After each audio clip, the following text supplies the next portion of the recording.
सभी का स्वागत है हमारे यूट्यूब चैनल में। और आज आपके लिए है ना DPCL है कब सीरीज़ लेकर आ रहा हूँ और ये एग्ज़ाम तक ये हम लोग कंटिन्यू करेंगे। प्रीवियस पेपर सारे कंप्लीट करने की कोशिश करेंगे, इसके लिए है ना हमारे चैनल से जुड़िए।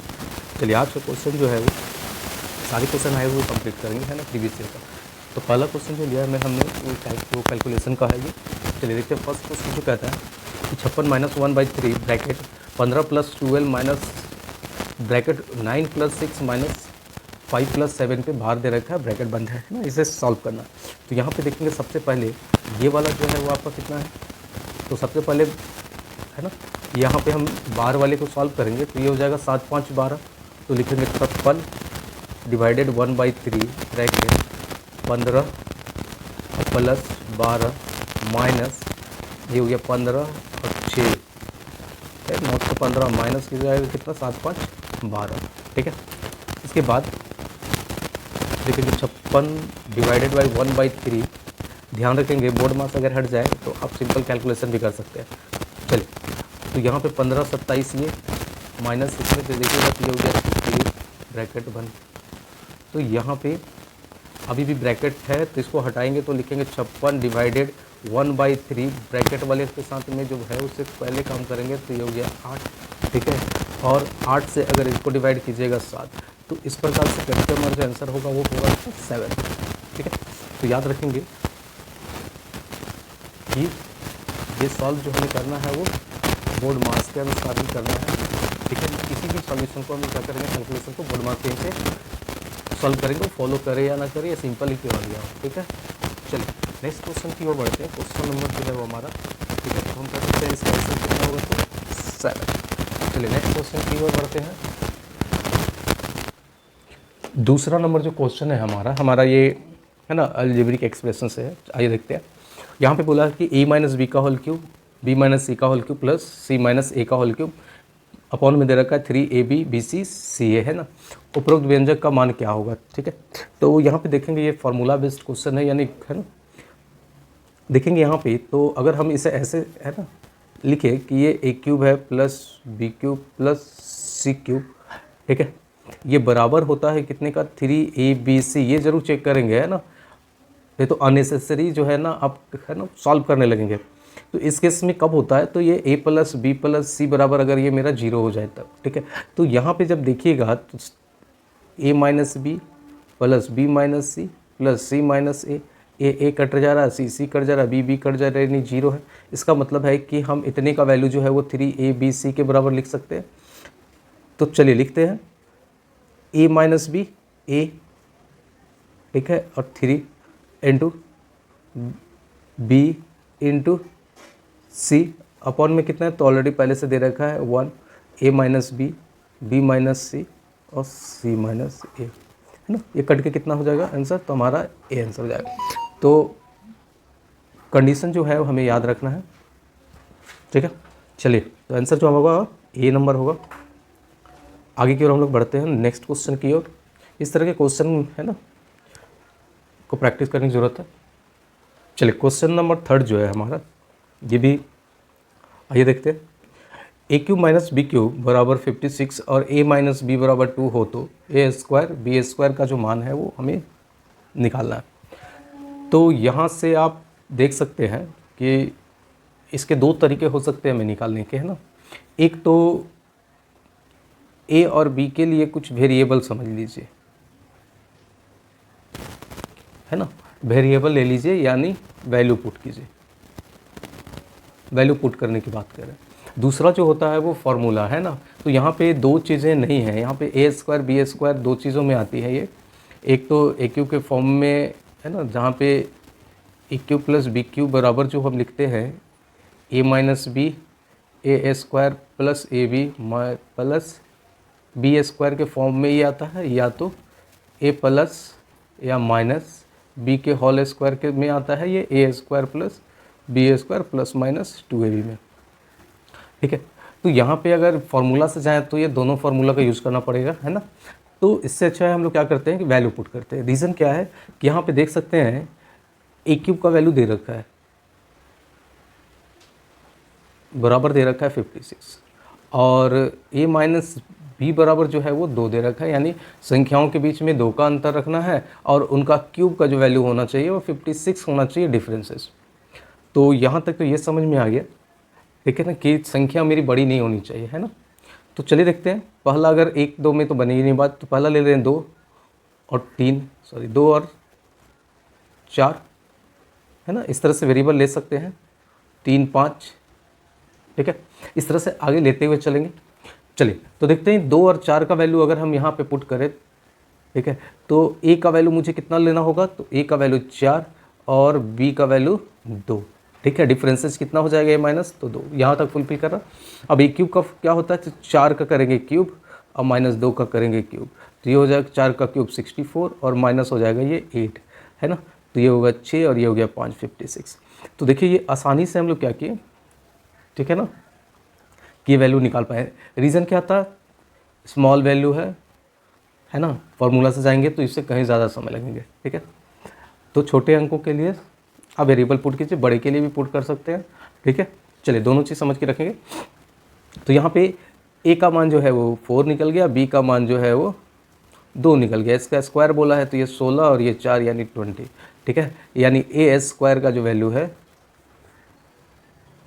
a स्क्वायर और b स्क्वायर का जो वैल्यू पूछ रखा है आपसे, तो आपका आंसर कितना हो जाएगा 16। देखिए कहाँ पे 16 और 4 20, यानी b नंबर जो है वो आपका आंसर होगा। उम्मीद कर रहा हूँ समझ रहे होंगे। चलिए नेक्स्ट क्वेश्चन की ओर बढ़ते हैं, क्वेश्चन नंबर 4 की ओर।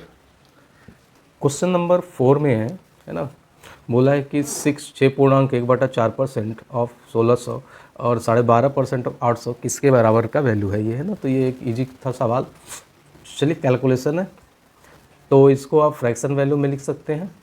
चलिए लिखते हैं, तो 24 और 1 25 बटा इसको कितना लिख सकते हैं 400, अगर परसेंटेज हटा दिया जाए किसका है तो 1600 का है, प्लस क्या है तो 12.5 का मतलब कितना 25/2, परसेंटेज हटाएंगे तो 0 0 इंटू कितना तो 800। तो यहाँ से 4 बार में और यहाँ से 4 बार में, यानी यहाँ से बना 100 और यहाँ से बना 100, 100 और 100 कितना हो गए 200। तो ये कीजी क्वेश्चन था। चलिए फिर भी हमारा आंसर जो हो जाएगा वो कितना होगा, तो बी नंबर 200 होगा। चलिए नेक्स्ट क्वेश्चन की ओर बढ़ते हैं, क्वेश्चन नंबर 5। ये सारे के सारे क्वेश्चन जो है वो रेलवे के हैं, है ना, या कोई भी एग्ज़ाम में पूछे गए सवाल जो है ना उनसे लिया गया है। क्वेश्चन जो है वो पहले इजी से टफ की ओर चलते हैं थोड़ा सा। आइए 5th नंबर क्वेश्चन कहता है ना, अंकित मूल्य से क्वेश्चन है, देख पा रहे होंगे। तो यहाँ पर बोला किसी पंखे का अंकित मूल्य 1200 रुपये है और दुकानदार उस पर 5% की छूट देता है, तो पंखे का विक्रय मूल्य क्या हुआ, ठीक है। चलिए इस कंडीशन में एमपी लिखा हुआ है, जो कि यहाँ पे है ना इनिशियल प्राइस के रूप में है, ये इनिशियल प्राइस के रूप में है, यानी 1200 है। यानी आपका रेट जो रखा है वो 1200 रखा है, इसमें अगर छोड़ दोगे, ठीक है, 5% के छूट पे, तो पंखा कितना में बेचा गया, सिंपल सा ये पूछा गया है, ठीक है। चलिए यहाँ पे ऑप्शन जो है वो थोड़ा गलत है, ठीक है। चलिए सॉल्व करते हैं, देखते हैं आंसर कितना होता है, क्योंकि ये तो सिंपल सा क्वेश्चन है, ठीक है। तो सिंपल सा बोला गया है कि यहाँ पे आपका विक्रय मूल्य मतलब 95% आपका निकालना है, 1200 का 95/100 निकालना है। तो क्वेश्चन इजी है इसलिए, है ना, 12 25 8 के 0 हो जाएगा, 12 9 108 114 हो जाएगा, यानी 1140। तो ये इजी क्वेश्चन है ये, ठीक है। उम्मीद करता हूँ सब कर लेंगे, ठीक है, समझ में आ गया होगा ये। तो आगे बढ़ते हैं क्वेश्चन नंबर 6 की ओर। चलिए 6 नंबर क्वेश्चन में है ना, और याद रखेंगे सारे के सारे क्वेश्चन जो है ना वो अप्रॉक्सीमेटली जो आपका है ना ये 60 to 70% जो क्वेश्चन होते हैं वो इजी ही होते हैं, है ना। यानी अगर 25 के क्वेश्चन सेट बने हुए हैं तो उसमें 15 से 20 जो होंगे वो इजी होंगे, है ना। इसमें से 10 से है ना 5 क्वेश्चन जो होते हैं मॉडरेट टू टफ होते हैं, तो याद रखेंगे ये। चलिए तो कुछ सवाल जो है वो अभी तक इजी थे। आइए अगला देखते हैं कि 80 किलोमीटर प्रति घंटा की चाल से एवरेज गति से शताब्दी एक्सप्रेस कोलकाता से रांची 7 घंटे में पहुंचती है, तो कोलकाता और रांची के बीच की दूरी कितनी है ना। चलिए ये भी एक आसान सा क्वेश्चन है, जहाँ पे स्पीड बराबर जो है वो आपका दे रखा है 80 किलोमीटर पर आवर, टाइम दे रखा है 7 घंटे, ठीक है। यूनिट सेम है, किलोमीटर पर आवर है तो ये घंटा में है, यानी आपको चेंज भी नहीं करने हैं, ठीक है। तो कोलकाता और रांची के बीच की दूरी आपसे पूछ रखा है, ठीक है। तो चलिए देखते हैं। तो डिस्टेंस बराबर क्या होता है, स्पीड इनटू टाइम। तो स्पीड हमारा है 80, टाइम हो गया 7, तो 70 80 56, एक जीरो है तो जीरो लिख देंगे, किलोमीटर पर, ठीक है, सॉरी किलोमीटर। तो ये हमारा 560 जो है वो हमारा ए नंबर जो होगा वो आंसर सही है यहाँ पे, ठीक है। चलिए अभी तक अच्छा क्वेश्चन है, इजी क्वेश्चन है। चलिए हमारे को 7th नंबर है जो कि आपका चक्रवृद्धि ब्याज से है रिलेटेड, ठीक है। आइए देखते हैं। क्वेश्चन बोला 5 वर्ष वार्षिक दर पर 25,000 रुपये का 2 वर्ष का CI जो होगा वो कितना होगा वो निकालना है आपको। चल, तो यहाँ पे रेट जो है वो हमारा 5% है, 2 वर्ष में निकालना है। तो 2 वर्ष का जो हम लोग रेशियो जानते हैं वो होता है 2:1 का रेशियो, ठीक है। तो यहाँ पे 2 साल में क्या हो जाएगा, तो 5 का ये जो लिखते हैं वो आपका क्या है, तो एक सिंपल इंटरेस्ट लिखते हैं, यानी 25,000 का 5/100 निकालेंगे ना, 25 25 125, एक जीरो है तो 1250। अब 1250 का फिर कितना 5% निकालना पड़ता है, ठीक है। तो ये हो गया 625 और 1 दशमलव जाएगा यहाँ पे, है ना। तो इसका टोटल वैल्यू आप निकालेंगे तो ये कितना हो जाएगा, 25 दूनी 50, यानी 12 दूनी 24, 125 और यहाँ पे आपका कितना हो गया, तो 62.5, दोनों को जोड़ दीजिए 5.21,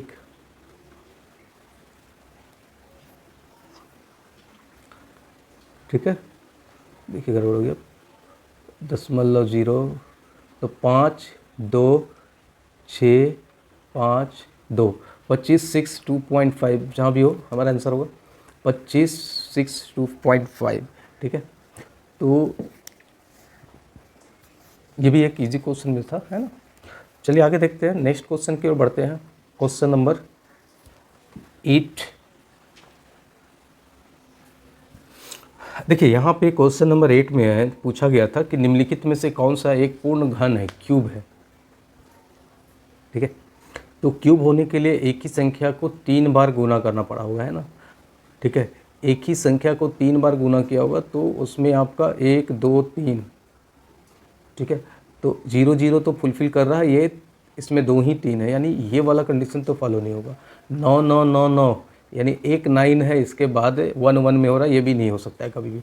अब सवाल रहा है इसमें और इसमें दोनों में से कौन से होंगे, ठीक है। चलिए देखते हैं। तो सबसे पहले देखते हैं कि इसके इकाई जो है वो कितने में, तो 1 है यहाँ पे, या तो इसके फैक्टर से भी आप निकाल सकते हैं, या तो हम लोग देखते हैं 92, चलिए सीखते हैं 61।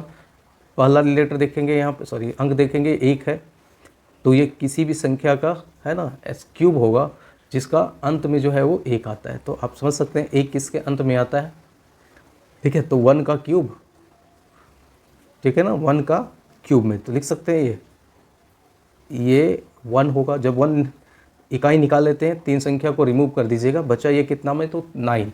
तो 9 जो है वो किसके क्यूब के बीच में होगा ये देखेंगे। तो 2 का क्यूब 8 होता है, 3 का क्यूब 27, यानी 2 और 3 के बीच में है। ये जो है वो 2 और 3 के बीच में है, ठीक है। तो इसमें जो छोटी संख्या होती है हम उसे क्या करते हैं, तो ठीक है ना, 9 के, है ना, इसके क्यूब के रूप में, यानी इस वैल्यू के लिए हम लोग लेंगे, इसे नहीं लेते हैं, बड़ी वाले को नहीं लेते, छोटे वाले को लेते हैं। तो इस प्रकार कर सकते हैं। ये 21 का एक्चुअल में क्या है, तो 9261 क्यूब है ना। ये एग्जैक्ट जो होता है उस फिगर के लिए होता है, अप्रॉक्स के लिए ये गलत भी हो सकता है, ठीक है। इसी तरह से आप देखेंगे क्यूब जो होगा वो अगर 21 का इतना नज़दीक है तो क्यूब कभी भी, है ना, ये 20 का क्यूब 8 होता है ना, जानते होंगे 8000 होता है, तो ये पॉसिबल नहीं है। तो हमारा आंसर जो है वो इस तरह से आप ये भी दे सकते हैं। दूसरा जो मेथड कह सकते हैं, फैक्टर करके भी आप देख सकते हैं, ये किसका डिजिबल है, तो ये तो 9 2, ठीक है, 6 1, यानी 6 2 8 और 1 9, 9 से ये कट रहा है, यानी 9 × ठीक है, 9 इकाई 9, यहाँ पे देख सकते हैं ये, और उसके बाद 0, उसके बाद 9 दूनी 18, ठीक है, 9 दूनी 18, 9 9 81, और यहाँ पे देख सकते हैं 9 3 12, फिर 3 से कट जाएगा ये, तो 9 गुने 3 से फिर काट दीजिए इसको, 3 तिहाई 9, ठीक है, 3 तिहाई 9, 3 चौके 12, 3 तिहाई 9, 343। तो ये 7 का क्यूब है और ये देखिए 3 का क्यूब है, ठीक है। तो उससे बाहर 3 गुने 7 बराबर 21।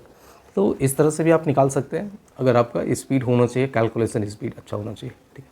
चलिए नेक्स्ट क्वेश्चन की ओर बढ़ते हैं, क्वेश्चन नंबर 9 की ओर।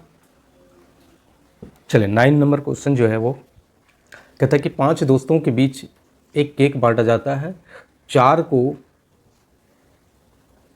केक का क्रमशः 1/8, 1/6, 5/12 और 1/12 हिस्सा मिलता है, तो केक का कितना हिस्सा 5वें दोस्त को मिलेगा, ठीक है।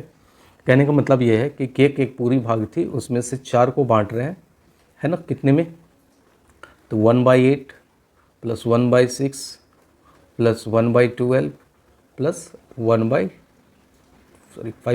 इतना इतना। तो एक तो सिंपल सा मेथड है कि एलसीएम लेंगे और इसमें से माइनस कर देंगे, तो एलसीएम जो होगा वो आपका इसका कितना हो जाएगा, तो 12 और दूनी 24, ठीक है, यहाँ पे देख सकते हैं। तो 24 हमारा एलसीएम हो गया, ये हो गया 3 प्लस 4 प्लस 10 प्लस 6 दूनी 12 यानी 2, यानी 10 2 12, 12 7 19 बटा कितना हो गया आपका 24। तो इसमें से माइनस करेंगे तो ये जो हमारा हो जाएगा 1 माइनस 19 बटा 24। एलसीएम लेंगे फिर तो ये हो जाएगा 24, यानी 24 माइनस 19 बराबर हो जाएगा 5/24, ठीक है। तो बी नंबर जो हो जाएगा वो आपका सही आंसर हो जाएगा। ये आपका आरआरबी ग्रुप डी 2018 में पूछा गया सवाल था ये, ठीक है। सारे के सारे सवाल जो है ना वो पूछे हुए है ना, सॉल्व कर रहे हैं हम लोग। चलिए आगे क्वेश्चन 10 नंबर की ओर बढ़ते हैं। क्वेश्चन नंबर 10 जो है वो कहता है कि एक पेन को 144 रुपये में बेचने पर अनुराग को क्रय मूल्य पर 1/7 की हानि हो जाती है, ठीक है। चलिए, यदि पेन 189 रुपये में बेचा जाता है तो लाभ प्रतिशत क्या होता है, ठीक है। इसका एक कॉन्सेप्ट समझेंगे। इस कॉन्सेप्ट में हम लोग देखेंगे कि जब यहाँ पे देख रहे हैं ना, ये SP1 का वैल्यू जो है वो 144 है और आपसे SP2 का वैल्यू पूछा है यहाँ पे, है ना। तो एक तो सिंपल सा है कि इस 144 को कितना टाइम्स बढ़ाना है या घटाना है, इसकी बात हो रही है ना। तो यहाँ पे 189 देख पा रहे होंगे कि ये 189, तो यहाँ पे दोनों एसपी का जो वैल्यू है वो दे रखा है ना। सिंपली अगर मुझे एक सीपी मिल जाता ना तो आसानी से यहाँ पे हम क्या करते तो कैलकुलेट कर सकते थे। चलिए देखते हैं। तो यहाँ से बोला गया कि क्रय मूल्य पर जो है वो 1/7 की हानि होती है, यानी क्रय मूल्य पे हो रही है, यानी क्रय मूल्य सीपी जो है वो 7 का वैल्यू है, SP1 जो है वो कितने का है तो 6 का वैल्यू है, ठीक है। तो मुझे जो है वो 144 को 7 के वैल्यू में कन्वर्ट करना है, तो लिखेंगे 7/6 के रेशियो में। तो 7 दूनी 6 दूनी 12, 6 चौके 24, यानी इसे लिख सकते हैं कितना 140 और 28 168। ये मेरा क्या निकल गया तो सीपी का वैल्यू निकल गया। और सीपी से इसे कितना बढ़ा के बेचना है तो यहाँ से देख सकते हैं, है ना, 21 रुपया, ठीक है। 21 यानी प्रॉफिट कितना रुपया का तो 21 रुपया, कितने में से तो सीपी वैल्यू 168 में से कितना प्रतिशत, ठीक है, तो 12.5% है ना। तो 8 से काटेंगे तो ये 12.5 में ये कट जाता है। तो यहाँ पे देख सकते हैं कि 2 एसपी अगर दे रखा है तो वहाँ से आप आसानी से, है ना, एक सीपी निकालेंगे, सीपी से कंपेयर करेंगे, जो भी प्रॉफिट होगा उसको लिख सकते हैं। चलिए आगे बढ़ते हैं इसके साथ, है ना। और ये हमारा 10 क्वेश्चन था। कोशिश करेंगे नेक्स्ट वीडियो में 10 से ज़्यादा के सेट लेके आए, है ना। वीडियो लंबा होने के कारण 10-10 का सेट ही बनाए थे हमने। और अच्छा लगा हो तो लाइक कीजिएगा, सब्सक्राइब भी कीजिएगा, है ना, शेयर भी करेंगे। तब तक के लिए धन्यवाद। कल मिलते हैं नेक्स्ट वीडियो के साथ में।